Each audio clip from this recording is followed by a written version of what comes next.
We continue reading from Caitanya Caritamrita today, from Adi-Lila, chapter 3, text 34. We are in the middle of the purport. Jaya Jaya Shri Caitanya Jaya Nityananda, Jaya Advaita Chandra, Jaya Gaura Bhakta Vrinda. Jaya Jaya Shri Caitanya Jaya Nityananda, Jaya Advaita Chandra, Jaya Gaura Bhakta Vrinda. Jaya Jaya Shri Caitanya Jaya Nityananda, Jaya Advaita Chandra, Jaya Gaura Bhakta Vrinda. So yesterday we were hearing about how some people have the misconception that there were no sannyasis in the Vaishnava Sampradayas, but Krishnadas Kaviraj Goswami is removing that doubt, that misconception. During the time of Lord Chaitanya, the influence of Shankaracharya in society was very strong. So Lord Chaitanya's time, the Mayavad philosophy was rampant. Like most of the people were Mayavadis. People thought that one could accept sannyas only in the disciplic succession of Shankaracharya.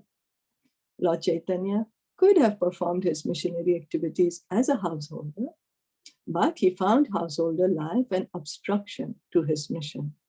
Therefore, he decided to accept the renounced order, sannyas.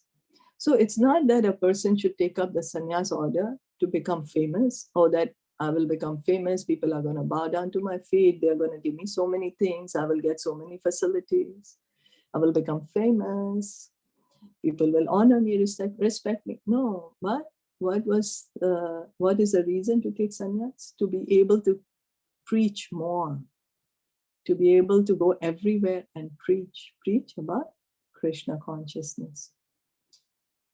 So his acceptance of sannyas was also designed to attract people attention, attract public attention.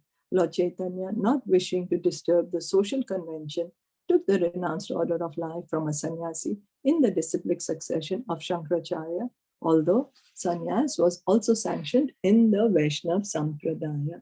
So there were Vaishnavas also used to give sannyas at that time, but because the Mayavadi sannyasis were more powerful, more everywhere, everyone was basically a Mayavadi, so that Lord Chaitanya could reach out, could give his mercy to all these people. He took the sannyas in the Shankaracharya line.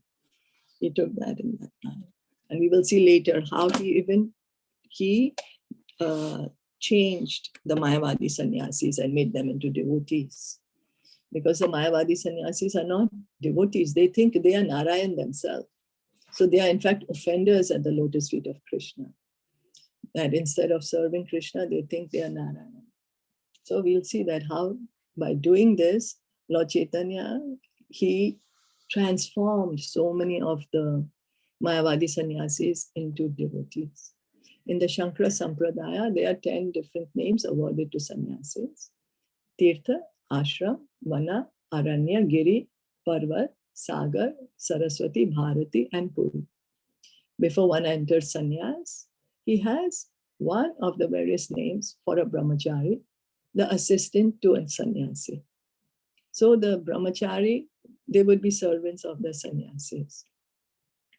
Sannyasis with the titles Tirtha and Ashram generally stay at Dwarka, and their brahmachari name is Swarup. So when they are brahmachari, they also have a title. And then gradually, after brahmachari, then they graduate to become sannyasi, and then they have another title. So what's mentioned here, if you were a brahmachari called Swarup, then usually you will be staying at Dwarka, and then you might probably get the title of Tirtha or Ashram. So those known by the names Vana and Aranya stay at Purushottam or Jagannath Puri, and their brahmachari name is Prakash.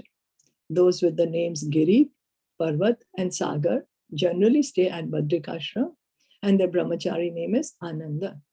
Those with the titles Saraswati, Bharati, and Puri usually live at Sringeri in South India, and their brahmachari name is Caitanya. So, Sripad Sankaracharya established 4 monasteries in India in the 4 directions, north, south, east, and west. And he entrusted them to 4 sannyasis who were his disciples. Now there are hundreds of branch monasteries under these 4 principal monasteries. And although there is an official symmetry among them, there are many differences in their dealings. The 4 different sects of these monasteries are known as Anantvar, Bhogavar, Kitavar, and Bhumivar. And in course of time, they have developed different ideas and different slogans. So this is some details about the monasteries established by Sripad Sankaracharya. We know Sripad Shankaracharya, he specifically came to do this service, to bewilder the atheists, to give them this Mayavadi philosophy, because Krishna was going to come. He's going to give his own pure love to people. But Krishna does not go, he just fulfills everyone's desire. So if somebody does not want to know Krishna, does not want to accept the position of Krishna, does not want to accept the existence of Krishna, Krishna told Lord Shiva, you go to this planet as Shankaracharya and you bewilder these atheists with your word jugglery, Mayavadi philosophy, and at least let them bring their faith back to the Vedas. Because as Lord Buddha came to stop the meat eating, and he had told people don't believe in the Vedas because they were misusing the Vedas. So we see how at different time, place, and circumstances to be able to perform for a particular time, Krishna comes or sends his representatives for a particular mission. Sripad Shankaracharya, he is an expansion of Lord Shiva. He, in fact, also said that Krishna is above Maya. And he says that Bhaj Govindam, Bhaj Govindam, Bhaj Govindam, Mudha Matehe. Worship the Govinda, worship Govinda, worship Govinda, oh dull-minded fools. But his followers don't follow his last instructions. These were his last instructions, but his followers don't follow it because they were so much in the idea of forgetting Krishna. So they liked his Mayavadi philosophy. Oh yes, Krishna does not exist. Let us continue to believe that. So according to the regulation of the disciplic succession, one who wishes to enter the renounced order of in Shankara sect must first be trained as a brahmachari under a bona fide sannyasi. The brahmachari's name is ascertained according to the group to which the sannyasi belongs. Lord Chaitanya accepted sannyas from Keshav Bharati. When he first approached Keshav Bharati, he was accepted as a brahmachari with the name Sri Krishna Caitanya Brahmachari. After he took sannyas, he preferred to keep the name Krishna Chaitanya.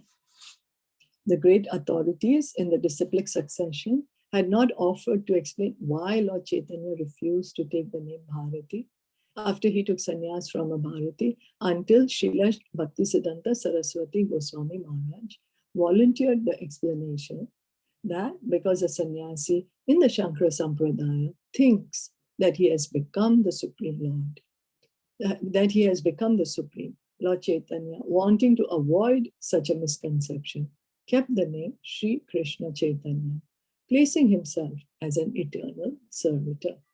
So before people didn't understand why Lord Chaitanya did not take up the title of Bharati, he took sannyas from a sannyasi called Keshav, from Keshav Bharati. And so it was just normal that he would also take the title Bharati.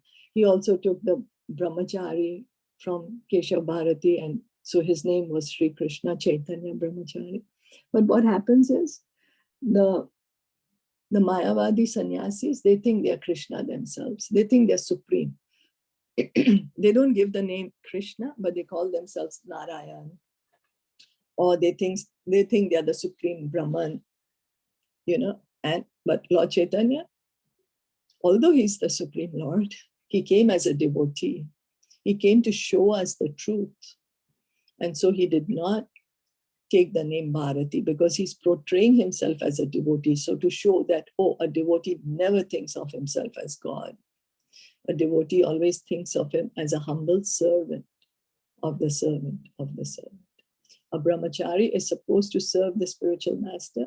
Therefore, he did not negate that relationship of servitude to his spiritual master. Accepting such a position is favorable for the relationship between the disciple and the spiritual master. The authentic biographies also mention that Lord Chaitanya accepted the danda rod and begging pot, symbolic of the sannyas order, at the time he took sannyas. So we can see how Sri Krishnadas Kaviraj Goswami, he's going to such great lengths to remove all the misconceptions in our mind, because these doubts can come in our mind. So he's giving us clearly what is what, and so that we can understand properly the position of Lord Chaitanya and be able to understand his pastimes in the correct mood. Is that okay?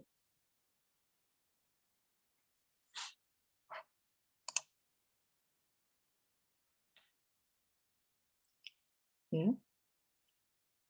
So we'll stop here for Caitanya Caritamrita. This is a short one. Let's read. 35. Tanra Yugavatara Jani Garga Mahashya Krishnera Nama Karane Kariyache Nirnaya. Knowing him, Lord Chaitanya, to be the incarnation for Kali Yuga, Gargamuni, during the naming ceremony of Krishna, predicted his appearance. So Gargamuni was called for the naming ceremony of Krishna and Balaram 5,000 years ago by Vasudev. Gargamuni was the family priest of Vasudev. And Vasudev had told him, you go to Nanda Maharaj's house, my sons are there, Krishna and Balaram, and you perform their name giving ceremony, Namkaran. So then at that time, Gargamuni, he was reading the time. That's usually the custom. Or when the child is born, then we see, what time the child is born, how are the stars situated. And Gargamuni said that, your son has come in previous ages in different colors, and he's going to come again in Kali Yuga. So 5,000 years ago was already predicted that Krishna will come himself as Lord Chaitanya by Gargamuni. So we'll stop here for today. Shri Caitanya Caritamrita ki jai, Srila Prabhupada ki jai, Gaura Premanande, Hari Hari.